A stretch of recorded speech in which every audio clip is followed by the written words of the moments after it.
Bonjour à tous, bienvenue sur la chaîne de Plancton Curieux. Donc comme tous les jours, on va faire une revue de marché et d'actualités qui me paraissent marquantes. Au niveau de la map, on va aller vite, il n'y a pas grand chose à dire. Voilà. On a quelques baisses, c'est pas non plus faramineux. On va pas étudier trop de projets, on a fait une revue du portefeuille hier, on a étudié plein de graphiques. Ça va pas être le sujet aujourd'hui, on va plutôt aller voir des news. Pour le moment, j'achète rien, je vous informerai dès que je le ferai, bien sûr. On commence par le Pizza Day. Et oui, aujourd'hui nous sommes le 22 mai. Et donc c'est un peu un jour commémoratif sympathique pour Bitcoin. Parce qu'il y a 13 ans précisément, du coup le 22 mai 2010, un certain monsieur ici a déboursé du coup 10 000 BTC. Donc 10 000 BTC c'est quand même à l'heure actuelle 270 millions de dollars. Alors que ça en valait du coup 41 à l'époque pour acheter 2 pizzas. Donc voilà, on a le petit message, il avait laissé ça sur un forum, on le voit ici, Bitcoin Forum tout simplement, et il avait demandé qui voudrait bien lui acheter, enfin qui voudrait bien lui vendre des pizzas pour les 10 000 Bitcoins qu'il proposait. Donc évidemment maintenant c'est complètement fou, le cours fait rêver, et encore je pense qu'il y a 2 ans c'était encore plus fou que ça, quand on était en plein bull run. Bon, voilà, il n'y a pas grand chose de plus comme information, mais juste on le manifeste parce que c'est un jour sympathique, et du coup c'est cool de le mentionner. On repasse sur des infos beaucoup plus sérieuses et importantes. Donc ici, les États-Unis, donc tout le monde parle bien sûr du potentiel risque de défaut des États-Unis. Alors je vais pas vous mentir que moi ça m'inquiète pas du tout, hein. C'est-à-dire que est-ce que les États-Unis font faire défaut sur leur dette? Clairement pas. J'y crois pas une seconde. Donc faut qu'il y ait un accord entre les deux parties. Voilà, pour le moment ça se renvoie la balle, ça fait un petit peu frissonner tout le monde et tout. En réalité, on sait qu'ils vont pas faire défaut. Enfin, il n'y a pas vraiment de grosses inquiétudes là-dessus. Les conséquences d'un défaut de paiement sont terribles, je vous laisse lire l'article si vous voulez. C'est-à-dire qu'on pourrait plus payer les fonctionnaires. Globalement, on a le pays qui va à l'arrêt, quoi. Donc ça n'aurait aucun sens. Ça aurait un impact fort pour, globalement, l'économie mondiale, tous les partenaires des Américains. Enfin, ça n'aurait absolument pas de sens. Donc est-ce que le scénario est probable? Moi, je pense que non. Là, on nous dit ça reste peu probable. Ils disent que c'est inquiétant parce que voilà, ça a quand même été mis sur la table, mais non. Enfin, je veux dire, à mon avis, il n'y a pas de souci. Bon, ici Biden qui nous dit je me penche sur le 14e amendement pour utiliser l'arme constitutionnelle si on laisse pas faire ce qu'on veut.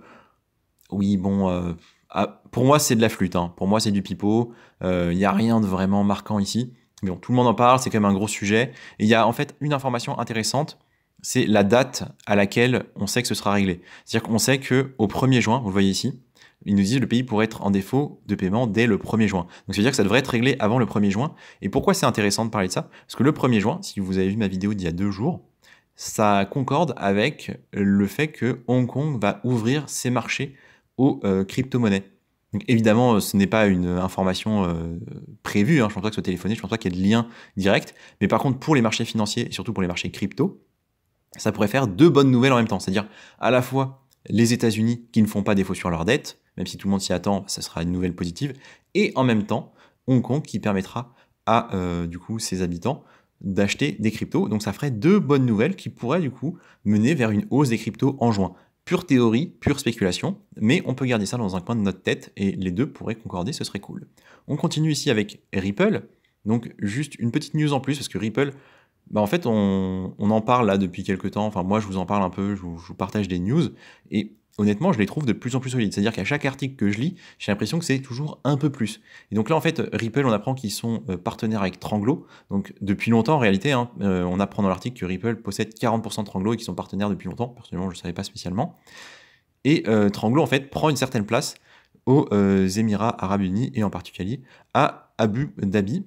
Ils sont en train de se diversifier, enfin pas de se diversifier, mais de prendre une certaine part au niveau de ce qui touche au paiement transfrontalier. C'est vraiment pas négligeable, c'est super important. Et en fait, dans la stratégie de Ripple, je pense que c'est très bon parce que du coup, ça, c'est précisément le rôle des banques et notamment des banques de financement qui permettent du coup des transactions de ce genre-là. Nous, en Europe, on a bien, enfin en Europe et même dans le monde, hein, pour les transactions transfrontalières, on a le réseau Swift qui ne sera pas remplacé tout de suite, mais on voit que Ripple commence à faire vraiment les choses sérieusement de ce côté-là. Comme on l'a dit, il possède 40% de l'organisation, et ça pourra peut-être devenir, dans les années ou dans les décennies à venir, un concurrent sérieux. Toujours est-il que plus je me penche sur Ripple et plus je trouve que derrière, il y a des choses solides, il y a des fondamentaux qui tiennent la route. Alors je ne sais pas si ce sera bien ou pas bien, je ne sais pas si ça permettra de perf ou pas perf, je ne sais pas comment ça se passera vraiment, mais vraiment, je vois de plus en plus de choses intéressantes sur Ripple en termes de fondamentaux et d'activité. Donc ça méritait d'être mentionné ici. On continue ici, une news plutôt négative, peut-être un peu alarmiste, un poil même dystopique, mais c'est pas idiot d'avoir ça dans un coin de notre tête. Donc c'est l'ancien CTO de Coinbase, donc directeur de la technologie, qui met en garde quant à l'impact que pourraient avoir Apple et Google, et potentiellement d'autres acteurs de ce genre-là, type GAFAM, sur l'industrie crypto. Je vous laisse lire l'article si vous voulez. Donc il nous parle de clés privées, je vous ferai un résumé en 3 mots après.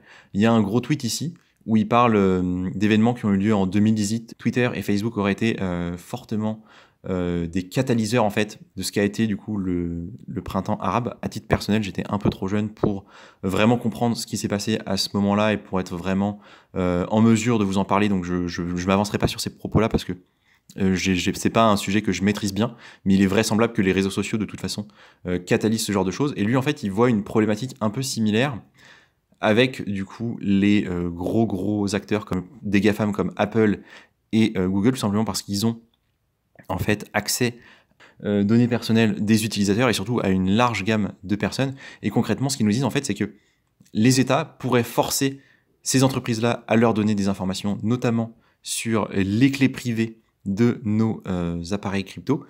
Et l'idée en fait sous-jacente, ce qu'il nous dit, c'est que potentiellement les États, surtout ceux qui sont en faillite, ceux qui ont des soucis financiers, pourraient en fait capter, prendre, comprenez, récupérer les cryptos de leurs citoyens. C'est-à-dire les États pourraient, enfin en gros sa crainte à lui, c'est que les États pourraient contraindre les GAFAM à divulguer des informations sur les clés privées des utilisateurs et ainsi récupérer les cryptos, les bitcoins des citoyens. C'est ça en fait son message d'alerte. Il nous dit que ça pourrait arriver dans les 10 prochaines années. Ce serait pas impossible. Je pense qu'à l'heure actuelle, franchement, c'est pas assez intéressant, mais c'est pas forcément complètement débile. C'est pas du tout impossible. Et donc potentiellement, c'est bien d'avoir ça en tête. Il nous dit aussi de se rappeler que les États-Unis et la Chine sont sûrement les plus grands détenteurs de Bitcoin et autres actifs numériques parce qu'en fait, ils récupèrent des cryptos lors des saisies. Par exemple, quand il y a eu des confiscations lors de Bitfinex, le piratage de Bitfinex, où il nous parle ici de Bitcoin Silk Road.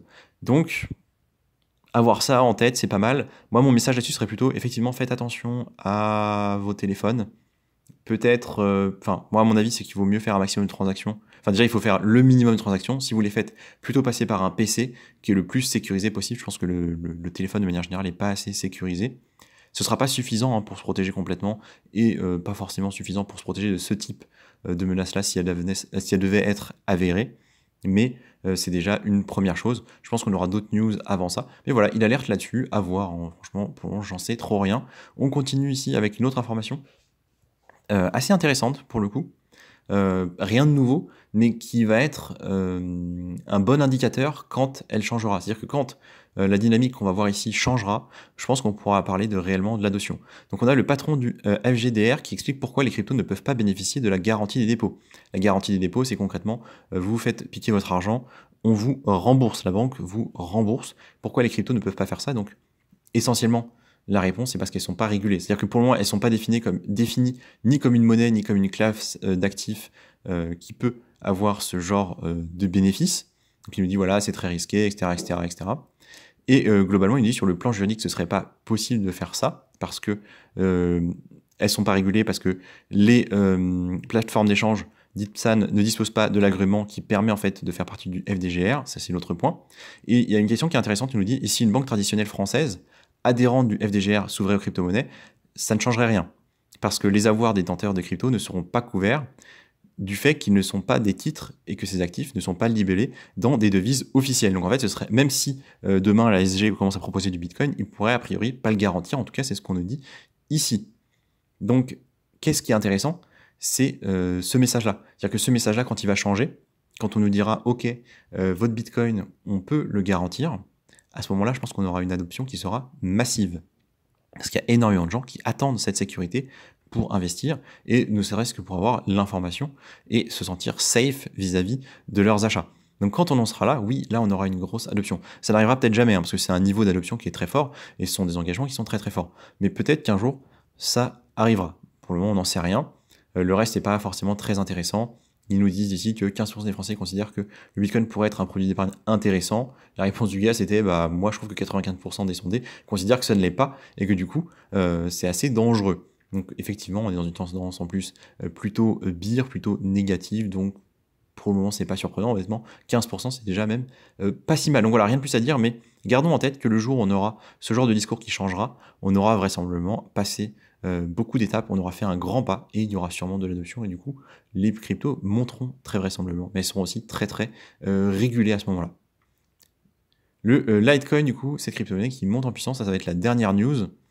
Pourquoi c'est intéressant? Donc les informations dans l'article ne sont pas très intéressantes, hein. Ça a monté de 15% en 5 jours, franchement, on s'en fiche, hein.